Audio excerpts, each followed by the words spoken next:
Hello student, कल हमने बताया था क्लास 12 के सिलेबस के बारे में, क्लास 12 का जो ग्रामर का सिलेबस था उसके बारे में बताया था। इसमें हमने बताया था पहला चैप्टर क्या था, नरेशन था। नरेशन में होता है कथन, और कथन के बारे में हमने बताया था कि कथन क्या होता है। जब वक्ता के द्वारा कोई बात कही जाए या सुनी जाए उसे नरेशन कहते हैं। जैसे उसने मुझसे कहा कि मैं जा रहा हूँ, ये डायरेक्ट हो गया। अब नरेशन दो टाइप होता है। पहला हमने बताया कि डायरेक्ट स्पीच होता है। दूसरा हमने बताया था इनडायरेक्ट स्पीच। पहला होता है कि नरेशन के दो भाग होते हैं। पहला होता है डायरेक्ट स्पीच यानी प्रत्यक्ष कथन, दूसरा इनडायरेक्ट स्पीच यानी अप्रत्यक्ष कथन। डायरेक्ट क्या होता है कि अपने शब्दों में कही गई बात डायरेक्ट स्पीच कहलाती है। दूसरा इनडायरेक्ट क्या होता है, जब दूसरे के शब्द में कोई बात कही जाए उसे इनडायरेक्ट कहते हैं। ठीक, तो डायरेक्ट स्पीच की परिभाषा क्या कि अपने शब्दों में कही गई बात डायरेक्ट स्पीच, दूसरे के शब्दों में कही गई बात इनडायरेक्ट स्पीच। डायरेक्ट के दो भाग होते हैं। पहला होता है रिपोर्टिंग वर्ब, दूसरा होता है रिपोर्टेड स्पीच। पहला होता है रिपोर्टिंग वर्ब, दूसरा होता है रिपोर्टेड स्पीच। अब डायरेक्ट के एग्जांपल जैसे he said I am going, उसने मुझसे कहा कि मैं जा रहा हूं। He said I am going, direct क्या होता है कि अपने शब्दों में कई बार, यहाँ पे कोई व्यक्ति वो खुद कह रहा है कि मैं जा रहा हूं, इसी की बात को हम सुन लिए और किसी तीसरे से कह जाए, कोई दूसरा व्यक्ति कहेगा इसी बात को, कहेगा ही सेड का सेड ही होता है। ही said comma inverted comma Dake that लगाते हैं। आई होता है फर्स्ट पर्सन, ये रूल पढ़ेंगे तब पता चलेगा ही के अनुसार हो जाएगा। ये प्रेजेंट टेंस है, ये पास्ट है, ये वाला भी टेंस पास्ट हो जाएगा, और ये गोइंग का गोइंग हो जाएगा। यानी ये हो गया इनडायरेक्ट स्पीच। इसमें क्या कर रहा है, ही सेड उसने कहा आई एम गोइंग मैं जा रहा हूं। सेकंड वाले में क्या इनडायरेक्ट में क्या कर रहा है कि ही सेड उसने कहा दैट कि ही वाज गोइंग कि वह जा रहा था। ये खुद कर रहा है, इसके बाद कोई सुन कोई दूसरा बता कि वह जा रहा था। तो अपने शब्दों में कही गई बात डायरेक्ट स्पीच, दूसरे के शब्दों में कही गई बात इनडायरेक्ट स्पीच कहलाती है।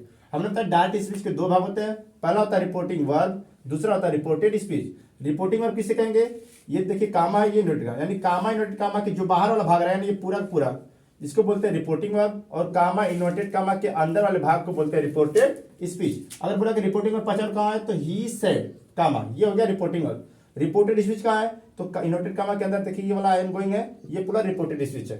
तो क्या होता है रिपोर्टिंग वर्ब किसे कहेंगे, कामा इन्वर्टेड कामा के बाहर वाले भाग को रिपोर्टिंग वर्ब और इन्वर्टेड कामा के अंदर वाले भाग को रिपोर्टेड स्पीच। और इनडायरेक्ट क्या होगा, ये होगा कि दूसरे के शब्द में कही गई बात इनडायरेक्ट कहलाती है। फिर हमने कल बताया था कि भाव के आधार पर वाक्य 5 प्रकार के होते हैं। भाव के आधार पर वाक्य 5 प्रकार के होते हैं। पहला बताया था असर्टिव सेंटेंस, नीचे नहीं, दूसरा होता है इंट्रोगेटिव, तीसरा होता है इंपरेटिव, चौथा होता है ऑपरेटिव और पांचवा होता है एक्सक्लेमेटरी सेंटेंस। तो पहला क्या था भाव के आधार पर असर्टिव, ये फर्स्ट हो गया। सेकंड क्या होता है इंट्रोगेटिव, थर्ड क्या होता है इंपरेटिव, बताया था। चौथा क्या था ऑप्टेटिव, पांचवा क्या बताया था एक्सक्लामेटरी, और ये पूरा पांच भाव है। यानी भाव के आधार पर वाक्य 5 प्रकार के होते हैं। पहला होता है साधारण वाक्य, दूसरा होता है प्रश्नवाचक, तीसरा होता है आज्ञासूचक वाक्य, चौथा होता है इच्छा सूचक, पांचवा होता है विस्मय सूचक। ये हो गया भाव के आधार पर। भाव के आधार पर वाक्य 5 प्रकार के होता है। पहला असर्टिव मीन्स साधारण वाक्य, दूसरा इंट्रोगेटिव, प्रश्नवाचक, तीसरा इंपरेटिव आज्ञा सूचक, चौथा ऑपरेटिव इच्छा सूचक, पांचवा होता है एक्सक्लेमेटरी यानी विस्मय सूचक। असर्टिव के बारे में बताया कि वे वाक्य जो कथन करते हैं या सूचना देते हैं उसे असर्टिव सेंटेंस कहेंगे। जैसे ही इज ए टीचर, वह एक अध्यापक है, या बोलेंगे he is not a teacher, यानी वह एक अध्यापक नहीं है।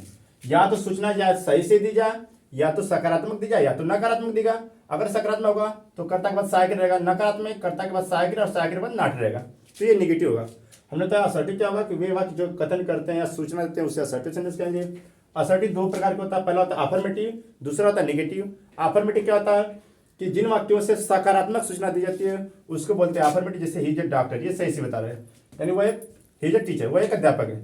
नेगेटिव क्या था, जिन वाक्यों से नकारात्मक सूचना मिलती है उसे बोलते हैं नेगेटिव, जैसे he is not a teacher, यानी वह एक अध्यापक नहीं है, ये नेगेटिव हो गया। और ये अफर्मेटिव है। फिर बताया था कि इंट्रोगेटिव क्या होता है, कि वे वाक्य जो प्रश्न करते हैं उसे इंट्रोगेटिव कहते हैं। इंट्रोगेटिव भी दो प्रकार का होता है, पहला होता है यस या नो टाइप, जैसे are you a boy, question mark. दूसरा हु आर यू, पहला होता है आर यू बॉय, दूसरा है हु आर यू। तो इंट्रोगेटिव की परिभाषा क्या है, कि वे वाक्य जो कथन करते हैं या सूचना देते हैं, कथन करते हैं, सॉरी, ये इंट्रोगेटिव क्या है, कि वे वाक्य जो प्रश्न करते हैं उसे इंट्रोगेटिव बोलते हैं। जैसे आर यू ए बॉय, क्या तुम एक लड़के हो। सेकंड में कह रहा है कि हु आर यू, तुम कौन हो। तो ये भी दो प्रकार का होता है, पहला होता है यस या नो टाइप, दूसरा डब्ल्यू टाइप। तो यस या नो टाइप क्या होता है, जिन प्रश्नों का उत्तर हाँ या ना में दे सके, यानी यस या नो में दिया जा सके। जैसे आर यू ए बॉय, क्या तुम एक लड़के हो, तो कह सकते यस, नहीं तो नो। लेकिन जब सेकंड टाइप आएगा डब्ल्यू टाइप, तो इसमें क्या कहेगा कि ये डब्ल्यू से स्टार्ट होगा, यानी वे वाक्य जिन प्रश्न का उत्तर हाँ या ना में न दे सके। जैसे हु आर यू, किसने पूछा हु आर यू, तुम कौन हो, तो इसका आंसर हाँ या ना में दे सके। इसको जब तक बताएंगे नहीं तब तक पता नहीं चलेगा। तो दूसरी पहचान की ट्रिक है क्या, कि जब कर्ता से पहले सहायक क्रिया हो तो यस या नो टाइप होगा, अगर सहायक का सबसे पहले प्रश्नवाचक शब्द है तो डब्ल्यू टाइप होगा। तीसरा हो क्या है, इंपरेटिव। और इंपरेटिव में क्या होता है कि इच्छा, ये आज्ञा सूचक होता है। तो आज्ञा सूचक में क्या होता है कि वे वाक्य जिन वाक्यों से आज्ञा लेने या देने का बोध हो, जैसे कम हियर, हमने बोला कम हियर या गो देयर, या बोल देंगे सिट डाउन, या बोल दे स्टैंड अप, ये हो गया इंपरेटिव। ये क्या होता है, पहचान का कि ये हमेशा सहायक, ये मुख्य क्रिया से प्रारंभ होता है, इसमें कर्ता रहता ही नहीं है। यानी वे एक वाक्य जो क्रिया से स्टार्ट होते हैं उसको बोलते हैं आज्ञा सूचक, क्या होता है इंपरेटिव। या तो सीधा सीधा जिन वाक्यों से आज्ञा लेने या देने का बोध हो उसको बोलते हैं इंपरेटिव से। जैसे बोल दिया कम हियर, इधर आओ, गो देयर, वहां जाओ, सिट डाउन, बैठ जाओ, स्टैंड अप, खड़े जाओ, तो ये आज्ञा सूचक या आदेश सूचक है। फिर उसके बाद होता है ऑप्टेटिव सेंटेंस। ऑप्टेटिव में क्या होता है, इसका मतलब होता है इच्छा सूचक, यानी वे वाक्य जिन वाक्यों से मन की इच्छा प्रकट हो। जैसे may God bless you, may God bless you, ये चिन्ह लग जाती है विस्मय सूचक चिन्ह, यानी मे गॉड ब्लेस यू, यानी भगवान आपका भला करे, या तो may you live long, may you live long, यानी आप अधिक और जो आपकी उम्र दीर्घायु हो। अब इसमें क्या है, पहचानने का ट्रिक क्या है, कि जो वाक्य में से प्रारंभ होते हो और अंत में विस्मय सूचक चिन्ह लगा हो उसको बोलते हैं ऑप्टेटिव सेंटेंस। जैसे मे गॉड ब्लेस यू, मे से स्टार्ट है, अंत में चिन्ह लग गया, मे से स्टार्ट है, अंत में चिन्ह लग गया, तो ये हो गया ऑप्टेटिव। यानी जिन वाक्यों से मन की इच्छा प्रकट हो उसको बोलते हैं इच्छा सूचक वाक्य। और लास्ट में आता है एक्सक्लामेटरी, यानी विस्मय सूचक, ये अचानक कोई काम होता है, यानी जिन वाक्यों से हृदय के गंभीर भाव व्यक्त हो, चाहे वह सुख हो दुख कुछ भी हो, ऐसा भाव हो, उसको बोलते हैं विस्मय सूचक। जैसे बोलते अल्लास, अल्लास ही इज डेड, दुख है कि वह मर गया। या तो well done, well done, you have done well. या तो अब इसकी पहचान क्या है, कि ये कुछ शब्द होते हैं, या तो वाक्य भी हो सकता है। अब शब्द में क्या है, कि शब्द के बाद में ये वाली चिन्ह लग रही थी, इसको बोलते एक्सक्लेमेटरी मार्क, विस्मय सूचक चिन्ह। तो विस्मय सूचक वाक्य से कहेंगे जिन वाक्यों से हृदय के गंभीर भाव, जैसे क्या करें कि ही लॉस, दुख है, ही इज डेड, कि वह मर गया, तो हृदय से दुख होता है। फिर वेल डन, शाबाश, you have done well, done बोलिए यहाँ पे, यू हैव डन वेल, यानी शाबाश तुमने अच्छा किया, तो ये शाबाशी दे रहा है। तो ये हृदय के गंभीर भाव होते हैं। ये हो गए भाव के आधार पर वाक्य 5 प्रकार के। अब हम बात करेंगे फर्स्ट के बारे में।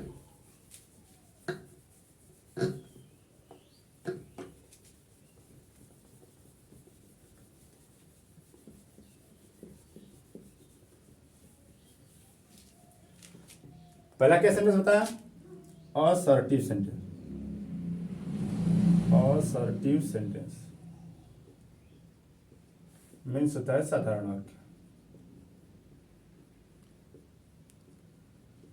अब साधारण वाक्य हम नरेशन पढ़े तो नरेशन टाइप के बनाएंगे, तो ये पहला सेंटेंस का पहली हेडिंग रहेगी। असर्टिव सेंटेंस में होता है साधारण वाक्य।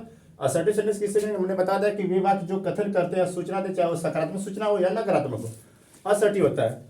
फिर हम लिखेंगे यहाँ पे असर्टिव सेंटेंस में स्टार्ट करेंगे नरेशन, तो यहाँ से लिखेंगे डायरेक्ट से। अब डायरेक्ट क्या होता है हमने बता दें, डायरेक्ट से इनडायरेक्ट, डायरेक्ट से इनडायरेक्ट बनाते समय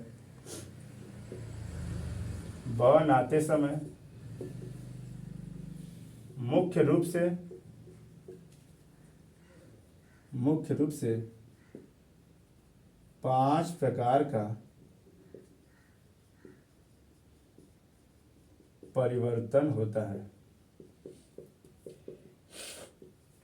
योगा असर्टेशन में सबसे पहला रूल क्या है कि डायरेक्ट से इनडायरेक्ट स्पीच क्या होता है, अपने शब्द में कई के बाद डायरेक्ट कहलाती है। इनडायरेक्ट क्या होगा, दूसरे के शब्द में कई के बाद इनडायरेक्ट कहलाती है। तो डायरेक्ट कोई बात बोल खुद बोल रहे तो डायरेक्ट, कोई दूसरा बोलते इनडायरेक्ट। तो अभी क्या होता है कि डायरेक्ट से इनडायरेक्ट बनाते समय मुख्य रूप से 5 प्रकार का परिवर्तन होता है। फर्स्ट होता है रिपोर्टिंग वर्ब में परिवर्तन, रिपोर्टिंग वर्ब में परिवर्तन। दूसरा होता है कनेक्टिव का प्रयोग, कनेक्टिव का प्रयोग। तीसरा होता है सब्जेक्ट में परिवर्तन, सब्जेक्ट में परिवर्तन। चौथा होता है टेंस में परिवर्तन।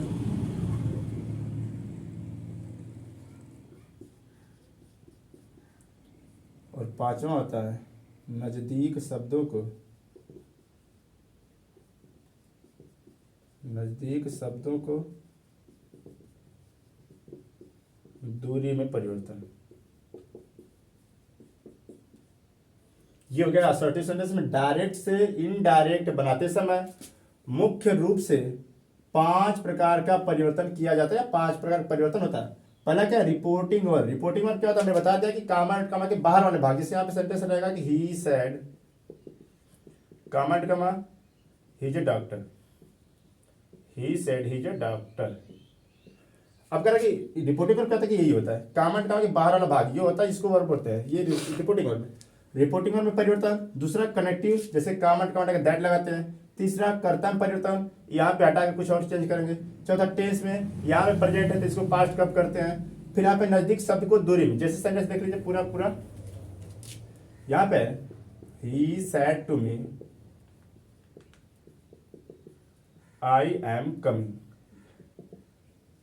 अब इसमें क्या करा कि ही सेड टू मी, उसने मुझसे कहा आई एम कमिंग, कि मैं आ रहा हूं। तो ये हो गया डायरेक्ट। अब डायरेक्ट में क्या होगा, दो भाग होते हैं, पहला रिपोर्टिंग वर्ब, दूसरा रिपोर्टेड स्पीच। रिपोर्टिंग वर्ब देखिए इसको बोलते हैं रिपोर्टिंग वर्ब, ये रिपोर्टिंग वर्ब है। इससे पहले वाले को बोलते हैं रिपोर्टिंग वर्ब का सब्जेक्ट, और इसके बाद वाले को बोलते हैं रिपोर्टिंग वर्ब का ऑब्जेक्ट। यानी ये करता है, ये क्रिया है, ये कर्म है। और ये पूरा पूरा होता है रिपोर्टेड स्पीच। और रिपोर्टेड स्पीच इसको बोलते हैं कर्ता, इसको बोलते हैं वर्ब, यानी टेंस की पहचान करेगा। और ये होता है मेन वर्ब। तो क्या होता है पहला परिवर्तन, देखो ही सेड टू। अब रूल है असर्टिव का, तो बाद में बताएंगे कि यहाँ पे सेड टू का टोल्ड क्यों होता है। ही सेड टू का होगा टोल्ड मी। और कामा, देखिए कनेक्टिव का प्रयोग, ये रिपोर्टिंग वर्ब होगा, सेड टू में परिवर्तन, यानी सेड टू का टोल्ड हुआ। लेकिन कनेक्टिव का प्रयोग क्या होगा, यानी कामा इनवर्टेड कामा हटा के दैट लगाते हैं। ये रूल के मुताबिक है, रूल के चलेंगे यहाँ पे तब पता चलेगा। फिर तीसरा होता है कर्ता में परिवर्तन, कर्ता यहाँ पे आई है। और ये रूल चलता है यशोयन वाले पे, यानी subject object no change, first person, second person और थर्ड पर्सन। फर्स्ट में क्या होता है, सेकंड में क्या, थर्ड में, सब बताएंगे आगे चल के। अब कर्ता में, अब यहाँ देखिए फर्स्ट पर्सन है तो सीधे कर्ता के अनुसार तो फर्स्ट सीधे आएगा कर्ता, यानी यहाँ पे जो ही है इसी के अनुसार यहाँ पे ही हो जाता है। फिर आता है चौथा परिवर्तन टेंस में, तो यहाँ पे देखिए पास्ट, ये प्रेजेंट टेंस है तो ये वाला टेंस है। अगर ये वाला टेंस पास्ट है तो आने वाला टेंस भी पास्ट होगा, यानी ये पास्ट है तो इजारम सीधा होता है वाजवेर में। और ये नजदीक शब्द होगा पांचवा, नजदीक शब्द को दूर में, यानी कम का सीधे गो होता है, यानी गोइंग हो जाएगा। ये हो गया डायरेक्ट से इनडायरेक्ट बनाते समय मुख्य रूप से 5 प्रकार परिवर्तन। पहला यहाँ सेड टू का टोल्ड हुआ, दूसरा कामा एंड कामा के कंजक्शन दैट हुआ, 2 परिवर्तन हुआ। और तीसरा आई के स्थान पे ही हुआ, 3 परिवर्तन। चौथा टेंस में यानी वाज हो गया। पांचवा नजदीक शब्द को दूरी में 5 परिवर्तन। तो हमने क्या बोला कि डायरेक्ट से इनडायरेक्ट बनाते समय मुख्य रूप से 5 प्रकार का परिवर्तन होता है। फर्स्ट क्या, रिपोर्टिंग वर्ब, देख ले सेड टू का टोल्ड हुआ। कनेक्टिव क्या हुआ, कामा एंड कामा का दैट हुआ। तीसरा सब्जेक्ट में क्या हुआ, आई को हटा के हिम में किए। टेंस क्या हुआ, एम को हटा के इसके अनुसार वाच कर लिए। और नजदीक में क्या हुआ, कम को हटा के गो कर लिए। तो ये होता है डायरेक्ट से इनडायरेक्ट बनाते समय मुख्य रूप से 5 प्रकार का परिवर्तन होता है। तो इसको बारी बारी से पढ़ेंगे, पहले इसको पढ़ेंगे, फिर इसे पढ़ेंगे, फिर सबको बारी बारी से पढ़ेंगे। तो पहले हेडिंग बना लीजिए, अगर स्क्रीनशॉट लेना हो या तो वीडियो पॉज करके भी लिख सकते हैं अगर लिखना चाहे तो। इसमें पहले हेडिंग बनेगी रिपोर्टिंग वर्ब में परिवर्तन।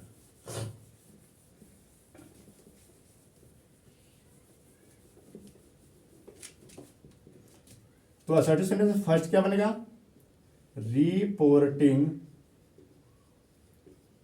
वर्ब में परिवर्तन।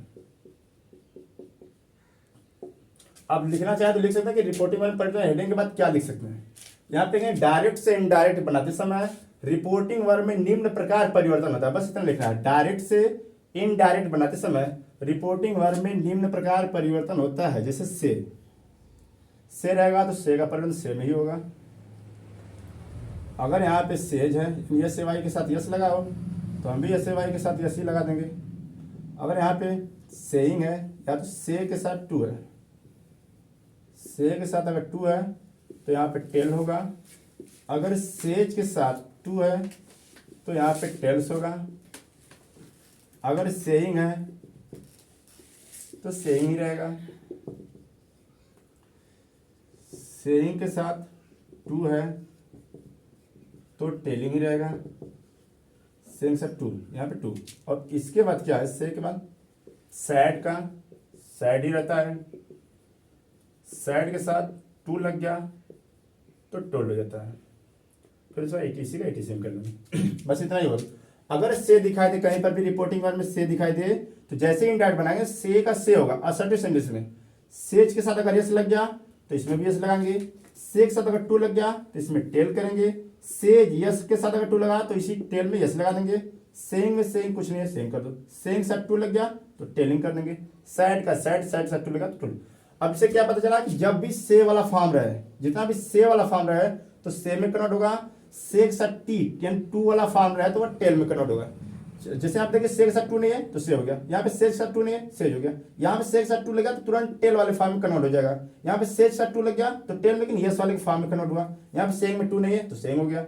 से के साथ टू लग गया तो टेल वाले में, लेकिन आईएनजी जब यहाँ पे आएंगे तो यहाँ पे आएंगे हुआ।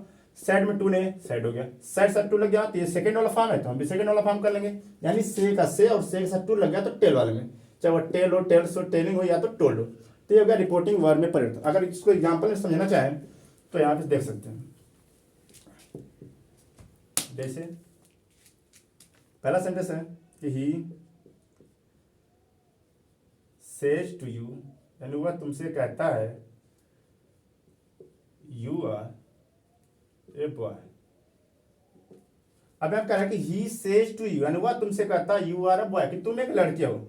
ये डायरेक्ट है। अगर इसको इनडायरेक्ट यानी आईडी बनाएंगे तो क्या होगा, पहला परिवर्तन रिपोर्टिंग वर्ब, तो यही रिपोर्टिंग वर्ब है ये वाला। तो ही सेज टू, हमने बोला कि सेज टू कहाँ पे, यहाँ पे से टू है, सेज है, सेज टू यहाँ पे। सेज टू कन्वर्ट करेंगे टेल्स में, यानी यहाँ पे बदलेगा सेज टू का टेल्स हो जाएगा। पहला परिवर्तन कंफर्म। बाकी दूसरा तो अभी पढ़ाया नहीं तो उसको बाद में बना देंगे। तो यू कॉमेंट कमेंट अभी जान लीजिए कि दैट होता है, और ये यू होता है सेकंड पर्सन जाएगा कर्म अनुसार, कर्म नोचे, यू का यू हो जाएगा। आर का यहाँ प्रेजेंट है, आने वाले टेंस में कोई परिवर्तन नहीं, यानी आर का आर रहेगा। फिर ए बॉय का ए बॉय। अब क्यों नहीं चेंज हुआ ये बाद में बताएंगे, जब टेंस पढ़ाएंगे तब। इससे पहले टेंस बदलता था, लेकिन इससे पहले नहीं बदलेगा बाद वाले में। तब जब यहाँ पे आएंगे पहले ये वाला एक रूल है कि जब भी सेज के साथ दिखाई दे टू तो टेल्स करना। अगर इसी सेज के स्थान पे या तो से आ गया, जैसे ही से, ही तो रहेगा नहीं, यहाँ पे आई से हो गया तो से का फिर से। अगर इसी के साथ अगर मान लीजिए कि यहाँ पे आईएनजी है तो आईएनजी हो जाएगा। जैसे दूसरा सेंटेंस रहेगा कि Ram was saying, Ram was saying I am going, Ram कह रहा था मैं जा रहा हूं। अब क्या करें कि Ram was saying I am going, कि राम कह रहा था कि मैं जा रहा हूं। अब इसको बोलेंगे आइडेंटिटी बनाएंगे, इनडायरेक्ट बनाएंगे तो क्या होगा, राम तो करता है नो चेंज। पहला पर तो रिपोर्टिंग और तो देखिए यहाँ पे वाज, ये तो साइकिल है, इसमें कुछ नहीं करेंगे। सेइंग के साथ टू नहीं लगा तो सेइंग के साथ टू कहाँ नहीं लगा, यहाँ पे नहीं लगा, तो सेइंग का सेइंग हो जाएगा। सेइंग और कामा नोट काम हटाएंगे, दूसरा होता है कनेक्टिव का प्रयोग पढ़ाएंगे। फिर दैट हो गया। आई होता है फर्स्ट सीधे जाएगा करता है, करता एक बार नाउन हो तो दूसरे बार प्रोनाउन यूज करते हैं, यानी ही। अब बात आती है टेंस की, तो ये वाला टेंस पास्ट तो आने वाला टेंस भी पास्ट, यानी ही के साथ ई लग जाएगा और गोइंग का गोइंग रह जाएगा। ये पहले से दूर जा रहे हैं, अगर आता तो हम कम का गो कर सकते हैं। तो ये हो गया रिपोर्टिंग वर्ब पर। जहां पर भी सेज दिखाई दे से का से करना, सेज का सेज करना, से टू का टेल करना, सेज टू का टेल्स करना, सेइंग का सेइंग, सेइंग टू का टेलिंग, उसके बाद सैड का सैड, सैड टू का टोल। उसके बाद आता है ये फर्स्ट रूल हो गया। अब दूसरे का रूल की बात कर रहे हैं। दूसरा रूल है कनेक्टिव का प्रयोग।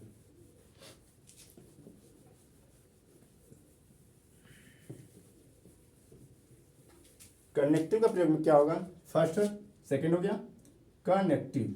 कनेक्ट मींस जोड़ा है ना, कनेक्टिव में जोड़ने वाला। कनेक्टिव का प्रयोग।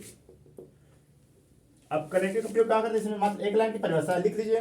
क्या होगा कि डायरेक्ट से इनडायरेक्ट बनाते समय, डायरेक्ट से इनडायरेक्ट बनाते समय इसको बोलते हैं कामा। कामा ये हो गया कामा, फिर उसके बाद इन्वर्टेड कामा, इनवर्टेड कामा, कामा इन्वर्टेड कामा, इसको बोलते हैं इन्वर्टेड कामा, को हटाकर कनेक्टिव दैट का प्रयोग करते हैं, प्रयोग करते हैं। इन्वर्टेड के बाद कामा का सी होगा दिया नहीं।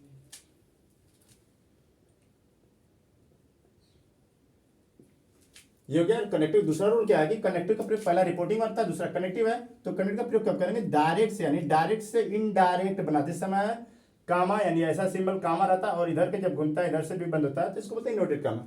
ये कामा, ये इनवर्टेड कामा। तो डायरेक्ट से इनडायरेक्ट बनाते समय कामा इन्वर्टेड कामा और इन्वर्टेड कामा को हटाकर भूल गए हैं, को हटाकर